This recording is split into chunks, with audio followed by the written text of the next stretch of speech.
দিল্লির বঙ্গভবনে মুখ্যমন্ত্রীর সঙ্গে দেখা ঋতব্রত বন্দ্যোপাধ্যায়ের। মুখ্যমন্ত্রী শুভেন্দু অধিকারীর সঙ্গে সাক্ষাৎ তৃণমূল কংগ্রেসের বিধায়কের। ঋতব্রত বন্দ্যোপাধ্যায় এই মুহূর্তে রাজ্যের মুখ্যমন্ত্রী শুভেন্দু অধিকারী তিনি নয়াদিল্লিতে গিয়েছেন। সেখানে প্রধানমন্ত্রী অর্থমন্ত্রীর সঙ্গে তার বৈঠকের সম্ভাবনা রয়েছে। প্রতিরক্ষা মন্ত্রীর সঙ্গে ইতিমধ্যেই বৈঠক হয়েছে এবং বঙ্গভবনে যখন শুভেন্দু অধিকারী যান তার সঙ্গে সাক্ষাৎ হয় ঋতব্রত বন্দ্যোপাধ্যায়, তৃণমূল কংগ্রেসের বিধায়ক উলুবেড়িয়া পূর্বের। সেখান ঋতব্রত বন্দ্যোপাধ্যায়ের সঙ্গে এই যে সাক্ষাৎ, সেই সাক্ষাৎ নিয়ে ইতিমধ্যেই জল্পনা শুরু হয়েছে।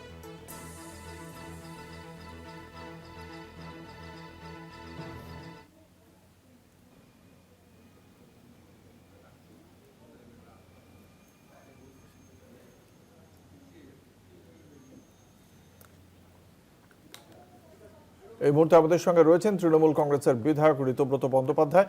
আপনাকে কলকাতা টিভির পক্ষ থেকে স্বাগত জানাই। আজ নয়াদিল্লিতে মুখ্যমন্ত্রী শুভেন্দু অধিকারীর সঙ্গে আপনার যে সাক্ষাৎ, সেই সাক্ষাতে ঠিক কি কথাবার্তা হলো? আমি আসলে আমার তো কি বলে পার্লামেন্টের টার্ম শেষ হয়েছিল এপ্রিল মাসের 2 তারিখ। তখন তো নির্বাচন ফুল সুইং এ চলছিল।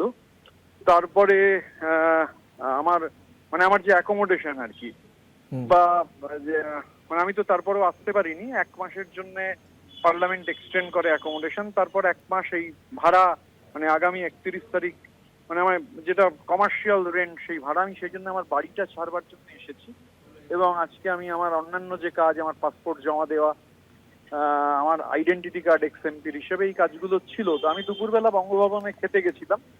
তো আমি যখন বেরোচ্ছি হঠাৎ করেই কেউ একজন বললেন যে কি এমএলএ সাহেব বঙ্গভবনে উঠেছেন নাকি। তো আমি তাকিয়ে দেখলাম মাননীয় মুখ্যমন্ত্রী।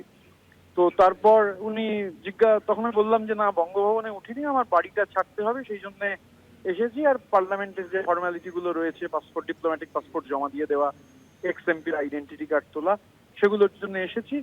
তো তারপর তিনি নমস্কার করলেন, আমিও প্রতি নমস্কার করলাম। এবং উনি তারপর বললেন, আরো অনেকে ছিলেন ওখানে, তো উনি বললেন যে বিরোধী বিধায়কদের বিভিন্ন মিটিং এ ডাকছি, তো আসবেন। তো আমিও নমস্কার করলাম, উনিও নমস্কার করলেন, এইটুকুই।